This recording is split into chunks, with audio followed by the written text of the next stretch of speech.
Pony Tales. Read by Scribbler.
I felt tense and uneasy at the memory of my first kill.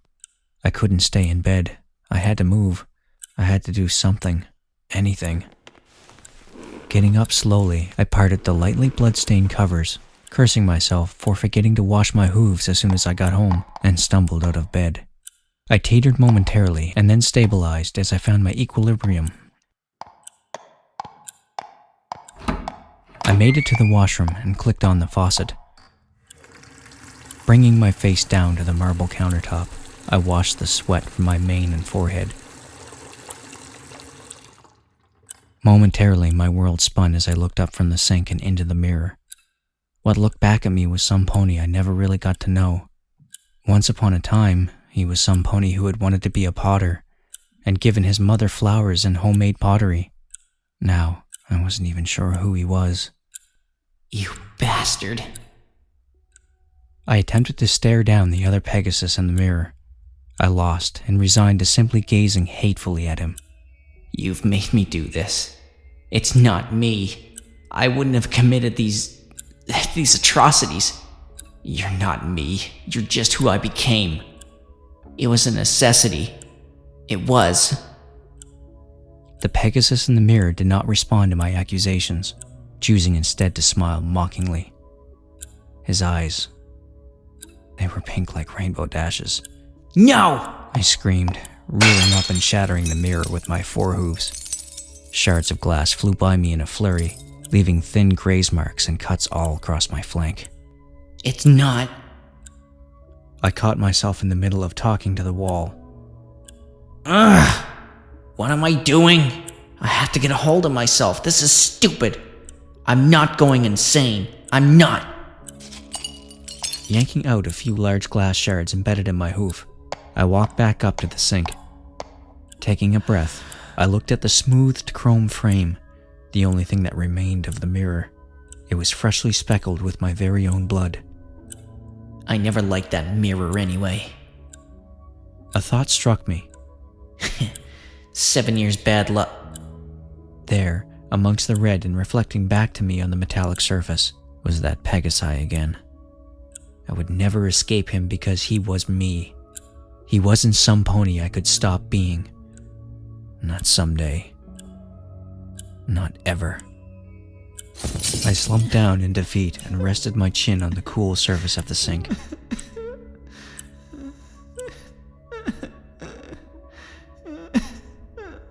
The grip of sleep came over me soon after.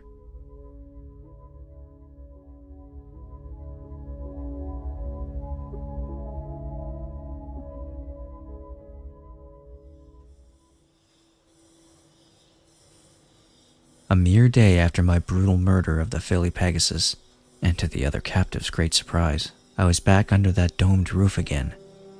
I doubled as a mechanic and floor supervisor. I remember how surreal it felt for me that first day in the field, how alien. A mere day ago, I was in the horseshoes of those I could now command. I ignored how they glared resentfully at me, and told myself I was the lucky one. You brought your life with hers. Shut up, brain. At the time, I hadn't been given the full bodysuits that the guards got to wear around, but I did have a white vest, trimmed neatly with yellow. My ID card hung from a clip on my collar. I had gotten to wear a helmet while doing the mechanic part of the job as well. Not only had my title as working pony changed, my mindset had as well. I was almost constantly craving for those feelings I had felt while standing over that bleeding Pegasus. The empowerment, the satisfaction, the one time where I could have control over something in my dreary life. Even the revulsion I had also felt was no deterrent. Forced respect of the Overmare mutated into outright admiration. She'd become my role model. Impressing her was the way to stay safe. But over time, I found her ways of total control very effective. She could disarm any problem with a look, and every single pony, male or female, young or old, was compelled by fear to obey her. I sincerely wanted to master her art. No pony could ever make me feel helpless or like a victim again if I could do what she could. As I settled into my new position in the factory, I found myself striving more and more every day to model my actions after hers. On the floor, I'd been ruthless, lashing out with my taser at the slightest falter, and bucking those bound colts and fillies who were too slow.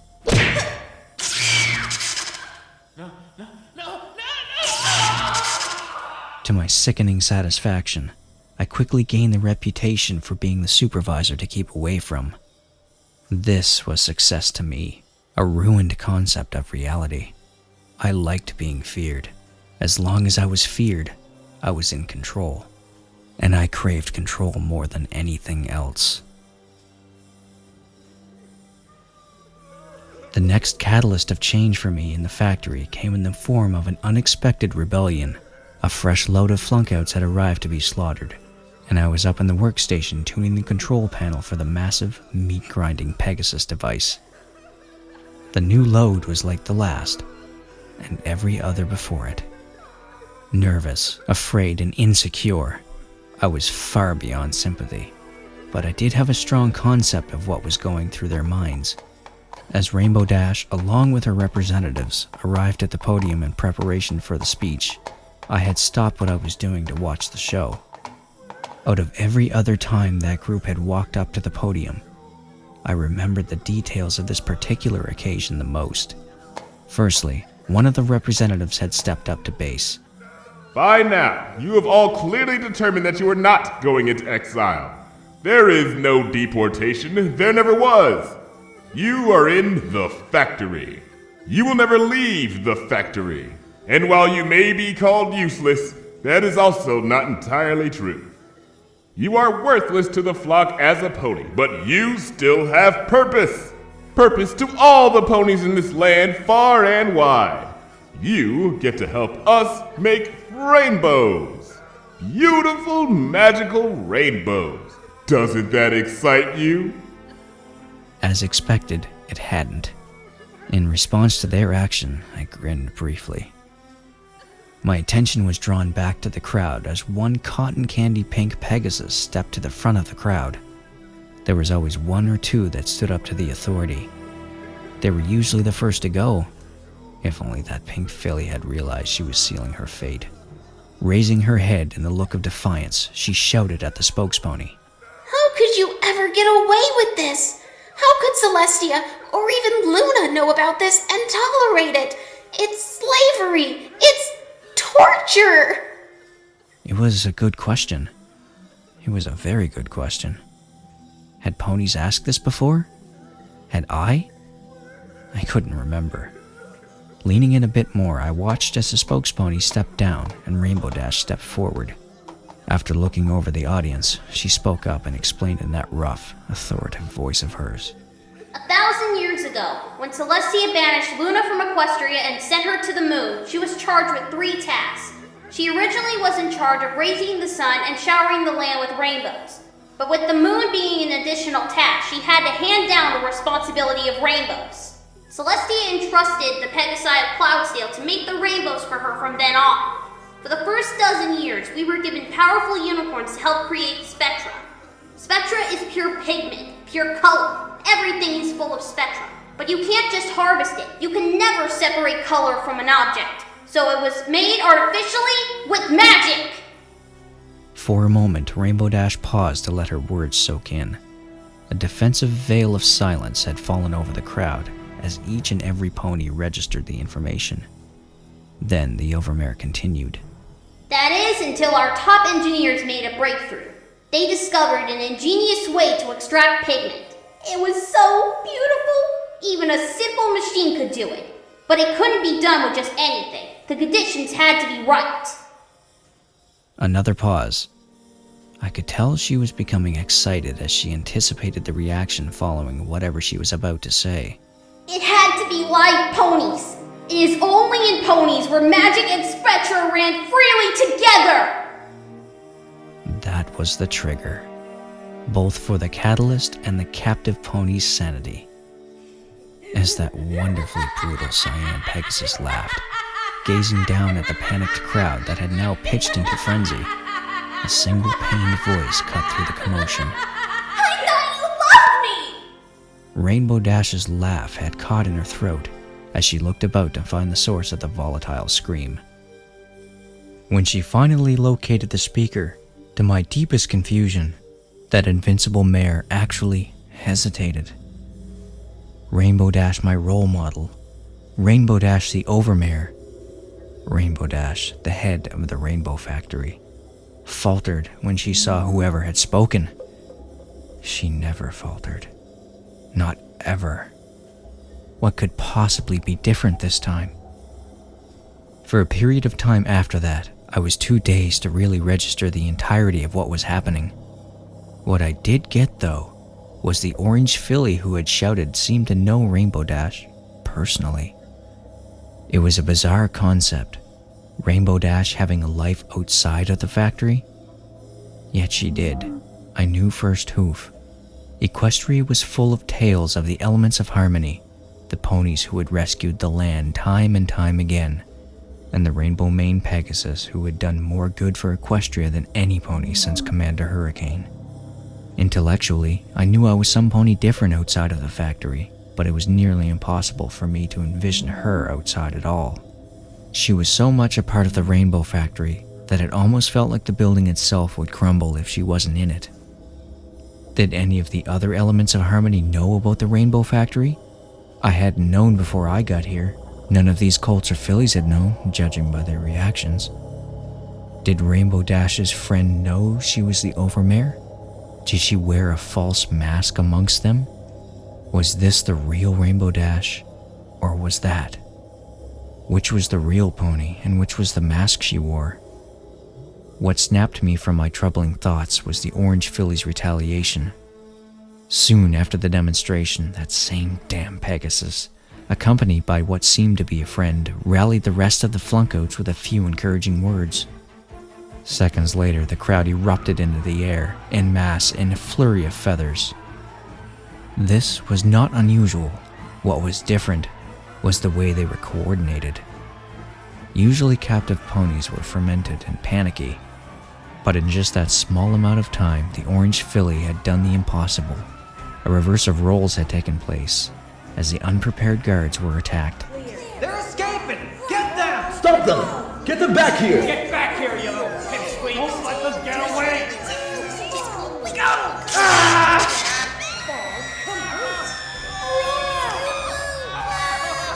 At the time of the upheaval, I and my fellow mechanics were mostly ignored, though I do remember having to defend myself on few occasions a filly or colt made it up to our platform.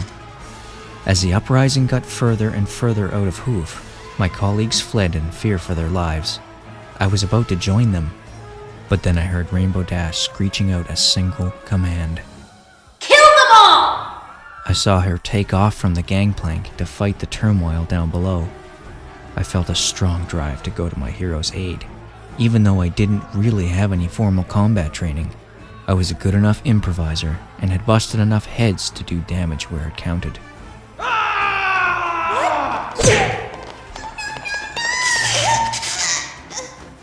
That hour or so of combat was gory and satisfying.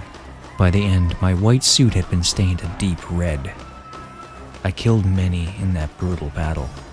I'd fallen into a methodical and effective pattern.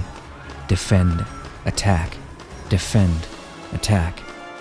Back and forth until the very last rebellious Pegasus fell, overcome by exhaustion, and was trampled to death by his betters. At this point, Rainbow Dash had disappeared in pursuit of the lone orange filly. I remember standing defiant amongst the corpses of both friend and foe, wishing bitterly for that filly to be brought to justice. In the end, she was, disposed of manually by the Overmare herself.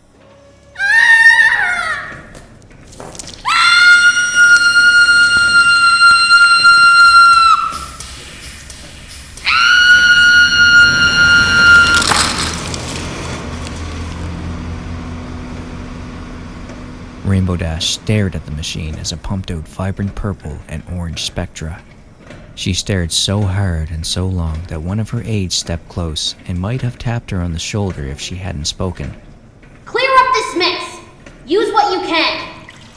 Leave nothing to waste! Yes, Overmare. Right away. She descended from the stout top of the Pegasus device to meet me on the floor. As she approached, I stopped wheeling the Spectra vat and saluted her in respect. Purple liquid slopped about inside, staining the sides of the vat even after it slid back down from the edges. Stand down, would you? Her voice was liquid and comforting. I dropped my hoof. What can I do for you, ma'am? She smiled brilliantly. A few things, soldier. For starters, I'd like you to stop calling me ma'am. I nodded uncertainly, both at the request and at the word soldier. Was that a nickname? Was Rainbow Dash herself giving me a nickname? Sure thing. I trailed off as I searched for the appropriate word. Dash will do just fine. My heart fluttered with honor. Of course, Dash. I deliciously savored that word on my tongue, reveling how it sounded. Better. She paused and looked off into the distance. Secondly, you did a good job this afternoon, soldier. When given the chance, you didn't flee. That speaks in volumes to me, you know. I look for your sort. I knew I'd choose right when deciding between ending your life all that time ago or keeping you around. She refocused again, and I found myself gazing into those mesmerizing eyes. I'd like to promote you, soldier. Draft you into my core group, the Orchestrators. My heart stopped almost completely. Were my ears betraying me? Was I dreaming? No. It was really happening. Yes, Overmare. Of course.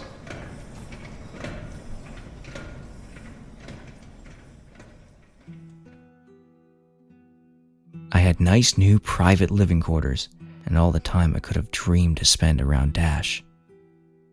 The days from then on began to fade together, blurring the lines between creating a walking hell for the new flunkouts and living in a self-induced one as the heinous crimes committed came back to haunt me in my sleep. I was too far in though now to do anything about it, so all I could do was go forwards. After all, I was one of the lucky ones.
That was Awoken, Part 2.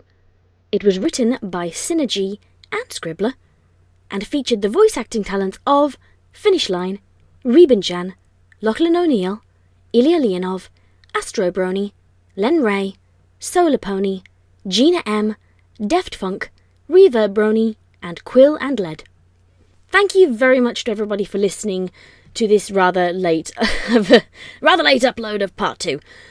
I'm going to have to keep this relatively short and sweet today because I unfortunately have a throat infection, and the last time I had a throat infection it didn't end well, particularly at all. Like, I was really quite seriously poorly. So I am going to keep this short and sweet and say that the response to Awoken Part 1 was very heartening, because usually when I upload Darkfics, I don't know, it's not like I do it all the time, but it's not like I never do it either. So it confuses me how basically people just don't seem to like Darkfics from me when I love uploading them. People seem to want just comedies and sadfics, which are harder to do, to be honest. Comedies are the hardest thing to edit and act out as far as I'm concerned, and I have great respect for anybody who does that predominantly, like Astro Brony mainly does comedies. More power to him, because I find it really difficult. But the response for Awoken has been very positive, and I'm very, very grateful for that. I'm also grateful for the fan art that I've received this week, and wow, I've received 2 pieces of fan art at time of recording. And the first is this one. It's called Every Rose Has Its Thorn, and it's by Winchester Fox. And there's actually a time-lapse version of this that I kind of found by accident, but the actual end piece has turned up on DeviantArt, and the artist sent me this, and it's beautiful. It's me recording. Thank you very, very much. And the second one, it's quite phenomenal, this one. It's by Quill and Led, who actually is in this. He's one of the guards, and he's one of the guards, and he's also one of the Waller background ponies. So effectively, Quill and Led had a split personality and was both chasing after and trying to kill himself in a different body in this reading today. So that was bizarre, kind of cognitive dissonance going on there. But this is called The Readers on Halloween, and it is beautiful, and it features myself, the Lost Narrator, and Emogak, and the Rost Narrator, Alpla. I am Ruby Roo, I can talk neat. Lost Narrator has become a were pony, and Emogak is a witch pony, and I am a vam pony, which is... It's bizarre that he did that, because I've been writing a vampire fic since March. So the fact that he chose to make me a vampire pony has made me very, very happy, because I love Dracula. I like the novel, rarely the films, maybe the Bela Lugosi one, but I love the book and the stage play. And so I'm being Dracula pony, female version vamp pony, pointy-tooth blood drinking thing. I like being that. Thank you very much, Quill and Led. And thank you again this week to my patrons: Dawn Holland, Quill and Led, Red Tiger, Limey Pony, Ian Jensen, Shining Tevos Star, Marcus, sorry, I couldn't resist, Stephen Knight, The One Ryu, Mystic Mystery, Andrew, Xena, Norman, Mad Curse, Starlight Scream, Ask Nightmare Luna, Ilya Leonov, Houston Russell, Warrior of Virtue, Peregrine Caged, Greg F., Ed Arthur, and Sturdy Solus. Thank you very much, everybody. And Suki, Smelly Bum Suki, yes, you. Yeah, you look at me cute like that, but your bum smells terrible. Suki says thank you too, because this week we actually got a duff batch of insulin from the vet that somebody had left out of the fridge for a while, and it wasn't working, and she was poorly. So I had to go back and buy a new bottle, because apparently they can't prove that it wasn't us who left it out of the fridge, even though, fuck that. Really, really important thing, you don't fucking leave it out of the fridge. But yeah, I had to go and buy a new bottle, and that's about 60 quid for oh god, I can't even think how many millilitres it is. It's tiny, it's like half the size of my thumb, this bottle, and it's £60 for it. So thank you to everybody who has been my patron this month and sponsored Suki's medication, because this month we really needed it, so thank you. In other news, there is actually going to be another video coming out sometime this week, and it is an auditions video, which I have not done in a very long time, but it is for a special reading that is actually something to do with Patreon. It was the one that was voted for when I reached a milestone, but I will explain that in the actual video itself, because right now I need to go and actually eat something, because I'm due to be recording a podcast with a lost narrator in a little bit. So, yeah, be lovely to each other, and good night, everybody.